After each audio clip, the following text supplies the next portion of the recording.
अध्याय 1। समय को समझो और उसका महत्व जानो। मुख्य विचार। यह अध्याय समय के मूल्य को समझने पर केंद्रित है। इसमें यह बताया गया है कि हर व्यक्ति के पास समान 24 घंटे होते हैं, लेकिन फर्क इस बात से पड़ता है कि आप उनका उपयोग कैसे करते हैं। समय बर्बाद करने की आदत को छोड़कर सही दिशा में लगाना ही सफलता की कुंजी है। समझाइए। सोचो कि आपके पास हर दिन 86,400 रुपये हों और आपको यह पैसा हर दिन मिले। दिन खर्च करना पड़े। आप इसे न तो बचा सकते हैं और न ही अगले दिन के लिए रख सकते हैं। अगर आपने इसे खर्च नहीं किया तो वह पैसा गायब हो जाएगा। अब इसे समय के संदर्भ में देखें। हर दिन के पास 86,400 सेकंड होते हैं। अगर आपने उनका सही उपयोग नहीं किया तो वे हमेशा के लिए चले जाते हैं। समय पैसा नहीं है, बल्कि समय उससे भी ज्यादा कीमती है। समस्या। लोग अक्सर यह सोचते हैं, अभी समय है, बाद में कर लूंगा, एक और दिन इंतजार कर लेता हूं, शुरू करने के लिए अभी मैं तैयार नहीं हूं। लेकिन सच यह है कि यह सोच ही आपके समय को बर्बाद करती है। उदाहरण, मान लो कि आपको 10वीं की परीक्षा के लिए पढ़ाई करनी है, लेकिन आप हर दिन सोचते हैं, आज खेलने चलते हैं, कल से पढ़ाई करेंगे। एक हफ्ता गुजर जाता है और अब परीक्षा करीब है। आप घबरा जाते हैं और कहते हैं, काश मैंने समय रहते शुरुआत की होती। इसी तरह जीवन में कोई भी बड़ा लक्ष्य हो, समय की बर्बादी के कारण उसे हासिल करना मुश्किल हो जाता है। समाधान। नंबर 1, समय की योजना बनाएं। हर दिन की शुरुआत में तय करें कि आपको क्या करना है। उदाहरण, सुबह उठते ही एक लिस्ट बनाएं। सुबह 8 से 10 गणित पढ़ना, 10-11 ब्रेक, 11-1 विज्ञान पढ़ना। नंबर 2, प्राथमिकताएं तय करें। सोचें कि कौन से काम सबसे ज्यादा जरूरी हैं। उदाहरण, अगर आपको परीक्षा पास करनी है तो पढ़ाई को खेलकूद से पहले रखना चाहिए। नंबर 3, समय का सम्मान करें। समय को व्यर्थ न जाने दें। उदाहरण, अगर आप हर दिन 1 घंटा सोशल मीडिया पर बिताते हैं तो उसे 30 मिनट तक सीमित करें और बचा समय पढ़ाई में लगाएं। एक अभ्यास, आज एक दिनचर्या बनाएं।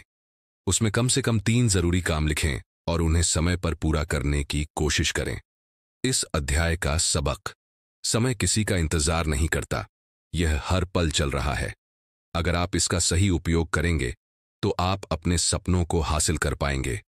क्या आप तैयार हैं अपने समय का सही उपयोग करने के लिए? अगले अध्याय में हम सीखेंगे कि लक्ष्य कैसे तय करें। अध्याय 2, अपना लक्ष्य तय करो। मुख्य विचार। अगर आप नहीं जानते कि आपको कहां जाना है तो आप किसी भी दिशा में भटक सकते हैं। यही कारण है कि अपने जीवन के लक्ष्यों को स्पष्ट करना जरूरी है। यह अध्याय हमें सिखाता है कि एक स्पष्ट लक्ष्य कैसे बनाएं और उसे हासिल करने के लिए योजना कैसे तैयार करें। समझाइए। कल्पना करो कि आप एक मैदान में हैं और चारों ओर सिर्फ धुंध है। आपको बाहर निकलने के लिए रास्ता ढूंढना है, लेकिन अगर आपको पता ही ना हो कि बाहर निकलना किस दिशा में है तो आप इधर उधर घूमते रहेंगे।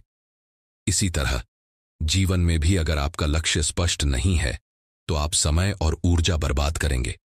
समस्या। लोग अक्सर इन सवालों के जवाब नहीं जानते। मैं क्या करना चाहता हूं? मेरा लक्ष्य क्या है? क्या यह लक्ष्य मेरे लिए सही है? इसके बिना वे कई काम शुरू करते हैं, लेकिन किसी में सफल नहीं हो पाते। समाधान। स्मार्ट लक्ष्य बनाएं। गोल बनाने का सबसे अच्छा तरीका स्मार्ट फ्रेमवर्क है। एस। स्पष्ट। आपका लक्ष्य बिल्कुल साफ होना चाहिए। गलत, मुझे पढ़ाई करनी है। सही, मुझे इस महीने तक गणित के सभी चैप्टर खत्म करने हैं। एम। मेजरेबल, मापने योग्य, आप अपने प्रोग्रेस को ट्रैक कर सकें। सही, हर दिन 2 घंटे गणित पढ़ूंगा। ए। अचीवेबल, हासिल करने योग्य, आपका लक्ष्य व्यावहारिक होना चाहिए। गलत, मैं 1 महीने में पूरी किताब याद कर लूंगा। सही, मैं हर हफ्ते 3 चैप्टर खत्म करूंगा। आर। रेलेवेंट, सामयिक, लक्ष्य आपकी वर्तमान स्थिति से मेल खाना चाहिए।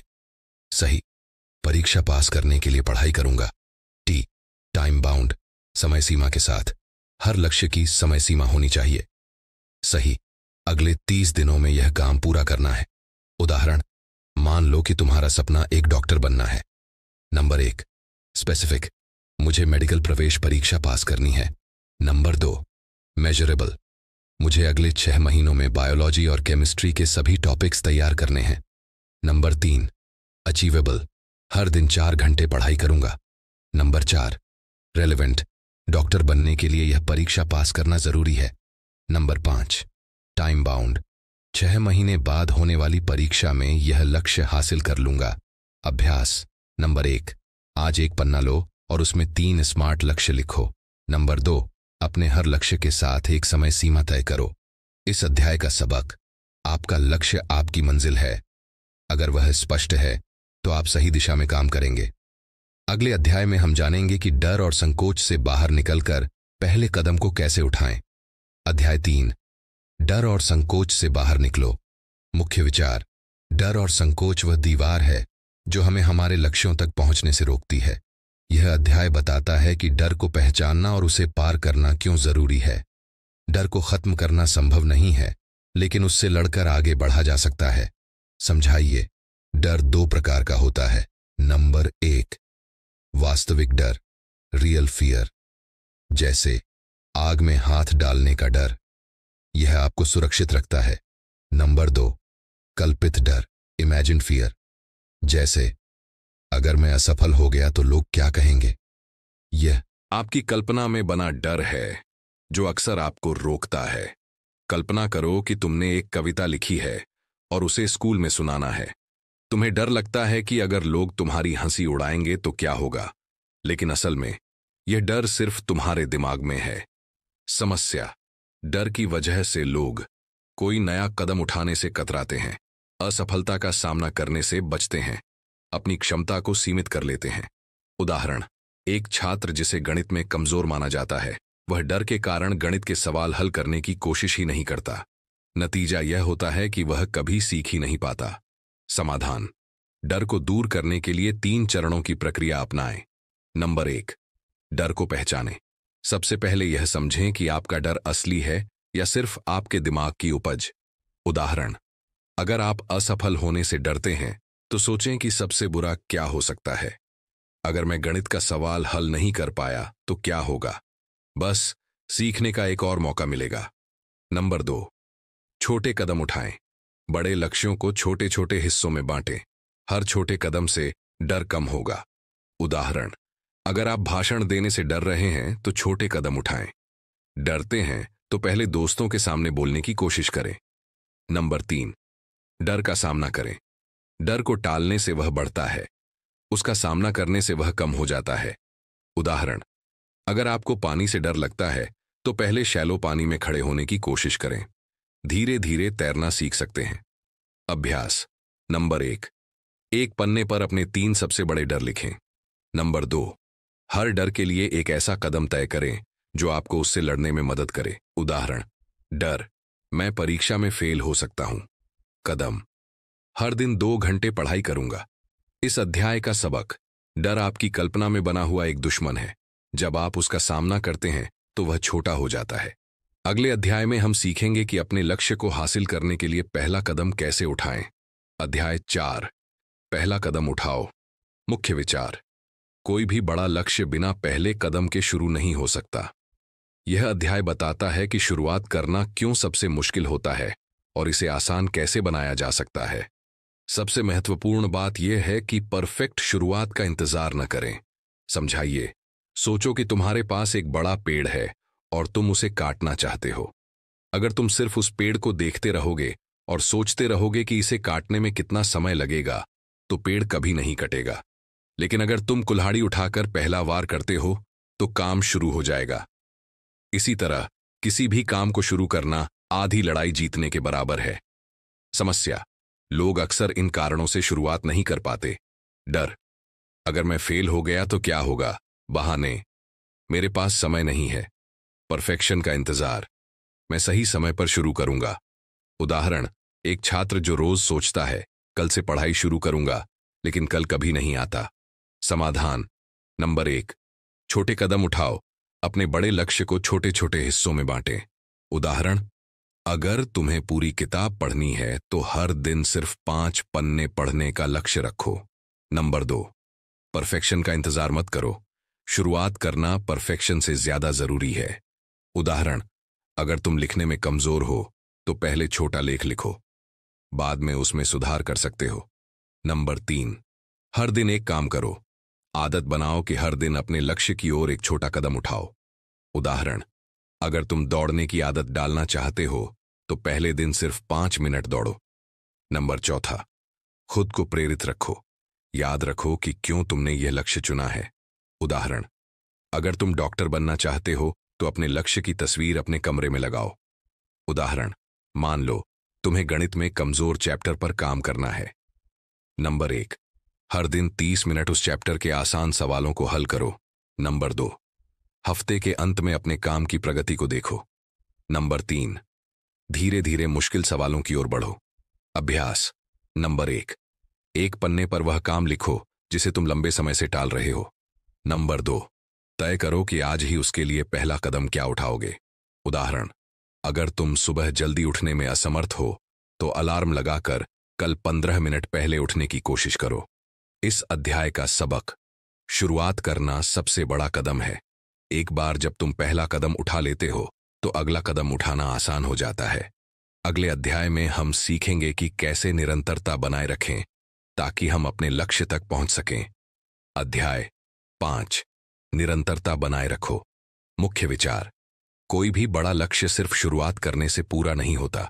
इसे पूरा करने के लिए निरंतरता की जरूरत होती है। यह अध्याय सिखाता है कि लक्ष्य की दिशा में लगातार काम करने के लिए अपनी आदतें और सोच को कैसे बदलें। समझाइए, सोचो कि तुम्हारे पास एक बंजर खेत है। अगर तुम हर दिन थोड़ा थोड़ा पानी और खाद डालते हो तो धीरे धीरे उसमें पौधे उगने लगेंगे। लेकिन अगर तुम एक दिन मेहनत करो और फिर हफ्तों तक कुछ न करो तो खेत बंजर ही रहेगा। इसी तरह निरंतरता ही सफलता का असली राज है। समस्या, लोग शुरुआत तो कर लेते हैं लेकिन उत्साह जल्दी खत्म हो जाता है। दूसरे कामों में ध्यान बंट जाता है। जल्दी परिणाम न मिलने पर हार मान लेते हैं। उदाहरण, मान लो कि तुमने पढ़ाई शुरू की लेकिन एक हफ्ते बाद तुमने सोचा कि अभी तो परीक्षा में बहुत समय है और पढ़ाई छोड़ दी। परिणाम स्वरूप परीक्षा के समय तुम तैयार नहीं होगे। समाधान। नंबर 1, रूटीन बनाओ। एक दिनचर्या तैयार करो और उसे ईमानदारी से फॉलो करो। उदाहरण, अगर तुम्हारा लक्ष्य है सुबह जल्दी उठना तो हर दिन एक ही समय पर सोने और उठने की कोशिश करो। नंबर 2, छोटे लक्ष्य बनाओ। लंबे लक्ष्य को छोटे छोटे हिस्सों में बांटो। उदाहरण, अगर तुम्हें पूरी किताब पढ़नी है तो हर दिन 10 पन्ने पढ़ने का लक्ष्य रखो। चौथा, खुद को जवाबदेह बनाओ। अपनी प्रगति का रिकॉर्ड रखो। उदाहरण, हर दिन एक डायरी में लिखो कि तुमने क्या किया और क्या नहीं। नंबर 4, रुकावटों से बचो। वे चीजें पहचानो जो तुम्हें भटकाती हैं और उनसे बचने की योजना बनाओ। उदाहरण, अगर सोशल मीडिया तुम्हारा ध्यान भटकाता है तो पढ़ाई के समय फोन से दूर रहो। नंबर 5, खुद को इनाम दो। अपने छोटे छोटे लक्ष्यों को पूरा करने पर खुद को पुरस्कृत करो। उदाहरण, अगर तुमने हफ्ते भर पढ़ाई की है तो रविवार को अपनी पसंदीदा फिल्म देखो। उदाहरण, मान लो कि तुम्हारा लक्ष्य हर महीने एक किताब पढ़ने का है। नंबर 1, हर दिन 10 पन्ने पढ़ने का रूटीन बनाओ। नंबर 2, अगर किसी दिन रूटीन टूट जाए तो अगले दिन उस समय की भरपाई करो। नंबर 3, महीने के अंत में अपनी प्रगति का विश्लेषण करो। अभ्यास। नंबर 1, एक काम चुनो जिसे तुम रोजाना करना चाहते हो। नंबर 2, अगले 7 दिनों के लिए एक रूटीन बनाओ और उसे फॉलो करने की कोशिश करो। नंबर 3, हर दिन रात में यह लिखो कि तुमने कितने प्रतिशत रूटीन को पूरा किया। इस अध्याय का सबक, निरंतरता छोटे छोटे कदमों को बड़ी सफलता में बदल देती है। अगले अध्याय में हम सीखेंगे कि सफलता और असफलता से क्या सीख सकते हैं और इसे अपनी प्रगति में कैसे बदल सकते हैं। अध्याय 6, सफलता और सीखने की प्रक्रिया। मुख्य विचार, सफलता कोई सीधी रेखा में नहीं आती। यह असफलताओं और सीखने की प्रक्रिया का हिस्सा है। यह अध्याय सिखाता है कि कैसे असफलता को सीखने के मौके के रूप में देखा जाए और सफलता को स्थायी रूप से हासिल किया जाए। समझाइए, सोचो कि तुमने साइकिल चलाना सीखने की कोशिश की। पहले दिन तुम गिर गए, दूसरे दिन थोड़ा बैलेंस बना लेकिन फिर भी गिर गए। लेकिन हर बार तुमने यह सीखा कि गिरने से कैसे बचना है। धीरे धीरे तुम साइकिल चलाना सीख गए। यह प्रक्रिया दिखाती है कि असफलता सफलता की ओर बढ़ने का एक जरूरी हिस्सा है। समस्या, लोग अक्सर असफलता से डरते हैं और उसे अंत मान लेते हैं। असफल होने पर वे खुद को दोष देते हैं। बार बार असफलता से हतोत्साहित हो जाते हैं। सीखने के बजाय हार मान लेते हैं। उदाहरण, मान लो कि तुमने स्कूल के एक कार्यक्रम में भाषण दिया और उसमें कुछ शब्द गलत बोल दिए। तुमने सोचा, मैं कभी अच्छा वक्ता नहीं बन सकता, और फिर दोबारा कोशिश नहीं की। समाधान नंबर 1, असफलता को गले लगाओ। समझो कि असफलता का मतलब है कि तुमने कोशिश की। यह सीखने का अवसर है। उदाहरण, अगर तुमने परीक्षा में कम नंबर पाए तो इसे एक संकेत मानो कि किस विषय पर ज्यादा मेहनत करनी है। नंबर 2, सफलता का विश्लेषण करो। जब तुम सफल होते हो तो सोचो कि क्या चीजें सही रहीं और इसे बार बार दोहराओ। उदाहरण, अगर तुमने एक टेस्ट में अच्छे नंबर पाए तो देखो कि तुमने पढ़ाई के लिए क्या तकनीक अपनाई थी। नंबर 3, असफलता से सबक लो।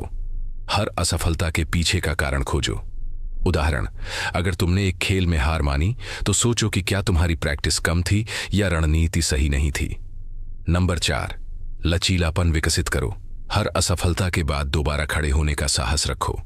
उदाहरण, अगर तुम किसी सवाल को हल नहीं कर पाते तो बार बार कोशिश करो और अगर जरूरत हो तो शिक्षक से मदद लो। नंबर 5, छोटे छोटे सुधार करो।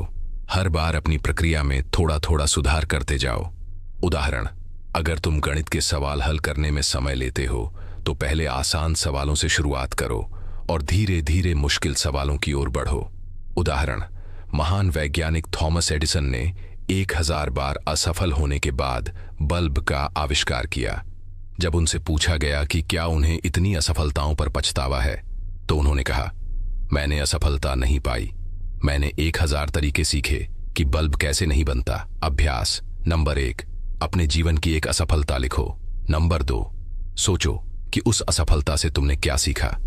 नंबर 3, अगली बार उस समस्या को कैसे हल करोगे यह योजना बनाओ। इस अध्याय का सबक, सफलता और असफलता एक ही सिक्के के दो पहलू हैं। असफलता से घबराने के बजाय उसे सीखने का मौका समझो। यही संदेश है इस किताब का। बातें करना छोड़ो और काम करना शुरू करो। अगर यह वीडियो आपको पसंद आया हो तो इसे लाइक और शेयर करें और कमेंट में लिखें कि आप अगली बार कौन सी किताब का सारांश देखना चाहते हैं। अध्याय जंक्शन को सब्सक्राइब करना न भूलें। मिलते हैं अगले वीडियो में। तब तक पढ़ते रहिए, सीखते रहिए और सोचते रहिए। धन्यवाद।